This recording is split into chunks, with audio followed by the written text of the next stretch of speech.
വണ്ണം കുറയാൻ നോക്കുന്നവർ ഫേസ് ചെയ്യുന്ന ഏറ്റവും വലിയ പ്രോബ്ലം എന്ന് വെച്ചാൽ ഈ വെയിറ്റ് സ്റ്റക്ക് ആവുന്നതാണ്.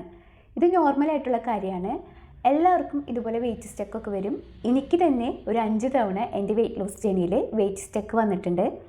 അപ്പോൾ ആദ്യം മനസ്സിലാക്കേണ്ടത്, ഇങ്ങനെ വെയിറ്റ് സ്റ്റക്ക് വന്നു കഴിഞ്ഞാൽ അപ്പം തന്നെ ഡയറ്റും വർക്കൗട്ടൊക്കെ നിർത്തേണ്ട കാര്യമില്ല. ഞാൻ ഇതിൽ പറയുന്ന കുറച്ച് ടിപ്പ് നിങ്ങളൊന്ന് ട്രൈ ചെയ്ത് നോക്ക്. അപ്പോൾ നിങ്ങളുടെ വെയിറ്റ് സ്റ്റക്ക് മാറുന്നതാണ്. ഇപ്പോൾ എന്തുകൊണ്ടാണ് ഈ വെയിറ്റ് സ്റ്റക്ക് വരുന്നതെന്ന് വെച്ചാൽ, നമ്മൾ കഴിക്കുന്ന ഫുഡ്, അതായത് ഡയറ്റും വർക്കൗട്ടൊക്കെ ആയിട്ട് നമ്മുടെ ബോഡി അഡ്ജസ്റ്റ് ആയിട്ടുണ്ടാവും. അപ്പോൾ നമ്മളിത് എന്തുണ്ടാവും, പിന്നെ ഈ വെയിറ്റ് കുറയില്ല, വെയിറ്റ് സ്റ്റക്കായിട്ട് നിൽക്കും. അപ്പോൾ സിമ്പിളായിട്ടുള്ളൊരു കാര്യം എന്താണെന്ന് വെച്ചാൽ, നമ്മുടെ മെറ്റബോളിസം റീസെറ്റ് ചെയ്യുക. അപ്പോൾ ഡയറ്റ് ചേഞ്ച് ചെയ്യുക, നമ്മൾ കഴിക്കുന്ന ഫുഡിൻ്റെ രീതി മാറ്റുക, അല്ലെങ്കിൽ ഫുഡിൻ്റെ ക്വാണ്ടിറ്റി കുറയ്ക്കുകയോ കൂട്ടുകയോ, നിങ്ങൾക്ക് ഏതാണ് കംഫർട്ട് അതുപോലെ ചെയ്യുക. അപ്പോൾ നമ്മുടെ സ്റ്റക്ക് മാറും. അതുപോലെ തന്നെ ഡയറ്റ് മാത്രം ചെയ്തിട്ട് വണ്ണം കുറയ്ക്കാൻ നോക്കുന്നവരാണെങ്കിൽ നിങ്ങൾ വർക്കൗട്ടും കൂടി ചെയ്യാനായിട്ട് നോക്കാം. വർക്കൗട്ടും ഡയറ്റും ചെയ്യുന്നവരുടെ വെയിറ്റ് സ്റ്റക്കാണെങ്കിൽ വർക്കൗട്ടിൽ മാറ്റം വരുത്താനായിട്ട് നോക്കാം. ഇപ്പം നടക്കുന്നവരാണെങ്കിൽ ഒരു അരമണിക്കൂർ നടക്കുന്നവരാണെങ്കിൽ അതൊരു 45 മിനിറ്റ് ആക്കുക. കാർഡിയോ മാത്രം ചെയ്യുന്നവരാണെങ്കിൽ അവർ വെയിറ്റും കൂടി എടുത്തിട്ട് വർക്കൗട്ട് ചെയ്യാനായിട്ട് നോക്കാം. വീട്ടിൽ ഹോം വർക്കൗട്ട് മാത്രം ചെയ്യുന്നവരാണെങ്കിൽ നിങ്ങൾ ഒരു നേരം രാവിലെ നടക്കാൻ പോവുക, വൈകിട്ട് വീട്ടിൽ ഹോം വർക്കൗട്ട് ചെയ്യുക. അങ്ങനെ അത് കൂട്ടിക്കൊണ്ടുവരിക, അതായത് ടൈം കൂട്ടുക, വർക്കൗട്ടിൻ്റെ ടൈം കൂട്ടിയിട്ട് അതിൽ ചേഞ്ച് വരുത്തുക. അപ്പോൾ ഈ സ്റ്റക്കായത് മാറാനായിട്ട് ചാൻസ് കൂടുതലാണ്.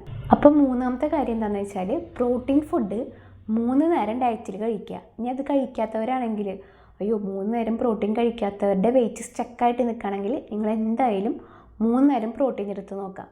ഇനി പ്രോട്ടീൻ ഫുഡ് കഴിക്കുന്നവരുടെ ആണെങ്കിൽ നിങ്ങൾ പ്രോട്ടീൻ കഴിക്കുന്നത് കൂട്ടുക, അതായത് കാർബ്സ് കഴിക്കുന്നത് കുറയ്ക്കുക. നമ്മുടെ ചോറ്, ചപ്പാത്തി അങ്ങനെ കഴിക്കില്ല, നമ്മൾ പുട്ട്, ദോശ അതൊക്കെ കഴിക്കുന്നവരാണെങ്കിൽ അത് കുറച്ചിട്ട് പ്രോട്ടീൻ കൂട്ടുക. പ്രോട്ടീൻ ഫുഡ് കഴിച്ചു കഴിഞ്ഞാൽ നമുക്ക് വിശക്കില്ല. അതുപോലെ പ്രോട്ടീൻ ഫുഡ് ദഹിപ്പിക്കാനായിട്ട് കൂടുതൽ എനർജി വേണം. അപ്പോൾ നമ്മുടെ കൂടുതൽ കലോറി ബേണായിട്ട് പോകും. പ്രോട്ടീൻ ഫുഡ് കഴിച്ചു നോക്കുക. അതാണ് മൂന്നാമത്തെ കാര്യം. അടുത്തൊരു കാര്യം എന്താണെന്ന് വെച്ചാൽ ഫാറ്റ് ലോസ് ആണ്. അതായത് നമ്മൾ ഈ വെയിറ്റ് നോക്കുമ്പോൾ വെയിറ്റിൽ കുറവൊന്നും ഉണ്ടാവില്ല, പക്ഷെ നമ്മുടെ ഫാറ്റ് ലോസ് ആവുന്നുണ്ടാവും. അതായത് നമ്മുടെ ഈ മുഖത്തിൻ്റെ വണ്ണം കുറയും, തൊട, വയറിൻ്റെ ഭാഗം, അതായത് ഹിപ്പിൻ്റെ ഭാഗത്തിൻ്റെ ഒക്കെ ഫാറ്റ് കുറയുന്നുണ്ടാവും. അതെങ്ങനെ മനസ്സിലാവുമെന്ന് വെച്ചാൽ, നമ്മുടെ ബെൽറ്റൊക്കെ ലൂസ് ആവുന്നുണ്ടാവും, മുഖത്തെ പിന്നെ നമുക്ക് നോക്കിയാൽ മനസ്സിലാവും. അപ്പം നമ്മൾ ഡയറ്റ് തുടങ്ങുന്നതിനേക്കാൾ മുമ്പായിട്ട് നമ്മുടെ ഹിപ്പിൻ്റെ അവിടെ, അതുപോലെ ചെസ്റ്റിൻ്റെ അവിടെ ഒക്കെ മെഷർ ചെയ്ത് വെക്കണം. നമ്മൾ വെയിറ്റ് മെഷീനിൽ വെയിറ്റ് കുറയുന്നത് മാത്രം നോക്കാതെ ഈ ഇഞ്ച് ലോസും കൂടി നടക്കുന്നുണ്ടോ എന്ന് നമ്മൾ നോക്കണം. പിന്നെ അടുത്തൊരു കാര്യമാണ് ഉറക്കം. ഒരു 7 മണിക്കൂറെങ്കിലും നിങ്ങൾ ഉറങ്ങണം. കാരണം നമ്മുടെ ബോഡിക്ക് ഈ ഡയറ്റും വർക്കൗട്ടൊക്കെ ചെയ്യുമ്പോൾ ഒരു റെസ്റ്റ് ആവശ്യമാണ്. അപ്പോഴാണ് നമ്മൾ ചെയ്യുന്ന കാര്യങ്ങളൊക്കെ നമ്മുടെ ബോഡിയിൽ പ്രതിഫലിച്ച് കാണിക്കുള്ളൂ. അതായത് വെയിറ്റ് കുറവൊക്കെ കാണിക്കണമെങ്കിൽ നമുക്ക് റെസ്റ്റ് ആവശ്യമാണ്. 7 മണിക്കൂർ എന്ത് വന്നാലും നിങ്ങൾ ഉറങ്ങിയിരിക്കണം. അതുപോലെ അടുത്തൊരു കാര്യമാണ് വെള്ളം കുടിക്കൽ. ഒരു 3 ലിറ്ററെങ്കിലും വെള്ളം കുടിക്കാനായിട്ട് നിങ്ങൾ നോക്കുക. അതും നമ്മുടെ ഈ വെയിറ്റ് ലോസിന് നന്നായിട്ട് ഹെൽപ്പ് ചെയ്യും. ഈ സ്റ്റക്കായി നിൽക്കുന്ന ഫേസിലും നിങ്ങൾ ഡീമോട്ടിവേറ്റ് ആയിട്ട് ഡയറ്റും വർക്കൗട്ടും ഈ ഉറക്കവും വെള്ളം കുടിക്കലും ഒക്കെ നിർത്തി വെച്ച് കഴിഞ്ഞാൽ അതൊന്നുകൂടി അതായത് സ്റ്റക്ക് മാത്രമല്ല, വെയിറ്റ് ഒന്നും കൂടി ഇരട്ടിയായിട്ട് കൂടുകയും ചെയ്യും. അടുത്തൊരു ടിപ്പ് എന്താണെന്ന് വെച്ചാൽ, കാർബ്സ് കഴിക്കുന്നത് കുറയ്ക്കുക, അല്ലെങ്കിൽ ഫുള്ളി അവോയ്ഡ് ചെയ്യുക.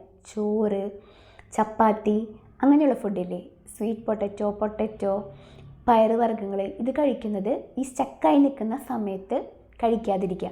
അങ്ങനെ 2-3 ദിവസം കഴിക്കുമ്പോൾ നിങ്ങളുടെ സ്റ്റക്ക് മാറാനായിട്ട് ചാൻസ് കൂടുതലാണ്. അതൊരു നല്ലൊരു ടിപ്പാണ്. അതായത് കാർബ്സ് കഴിക്കുന്നത് കുറയ്ക്കുക, പകരം പ്രോട്ടീനും ഫൈബറൊക്കെ കൂടുതൽ കഴിക്കുക. അപ്പോൾ സ്റ്റക്ക് മാറാനായിട്ടുള്ള ചാൻസ് കൂടുതലാണ്.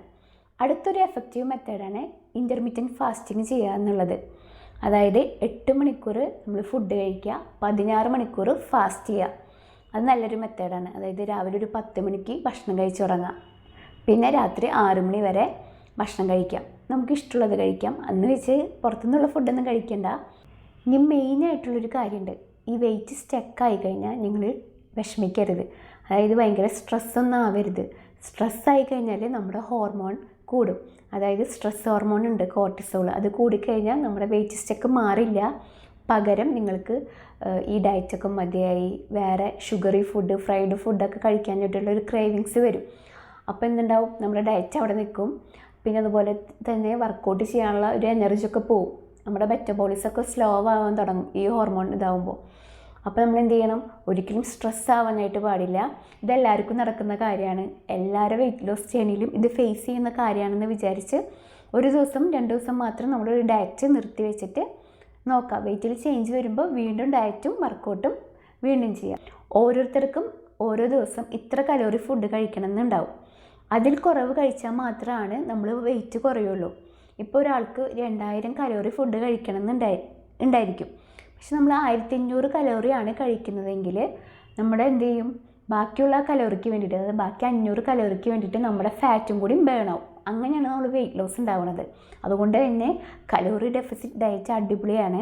അപ്പോൾ അതിൻ്റെ ഒരു വീഡിയോ ഞാൻ ചെയ്യാം. എങ്ങനെ വെയിറ്റ് നോക്കണം, ഒരാൾക്ക് എത്ര കലോറി ഫുഡ് ഒരു ദിവസം കഴിക്കണം, പിന്നെ എങ്ങനെയാണ് കാൽക്കുലേറ്റ് ചെയ്യേണ്ടത് എന്നൊക്കെ പറഞ്ഞിട്ട് ഞാനൊരു വീഡിയോ ചെയ്യാം. വീഡിയോ വേണമെന്നുണ്ടെങ്കിൽ താഴെ കമൻറ്റ് ചെയ്താൽ മതി. അപ്പോൾ ഇനി നമുക്ക് പുതിയൊരു വീഡിയോ ആയിട്ട് വീണ്ടും കാണാം.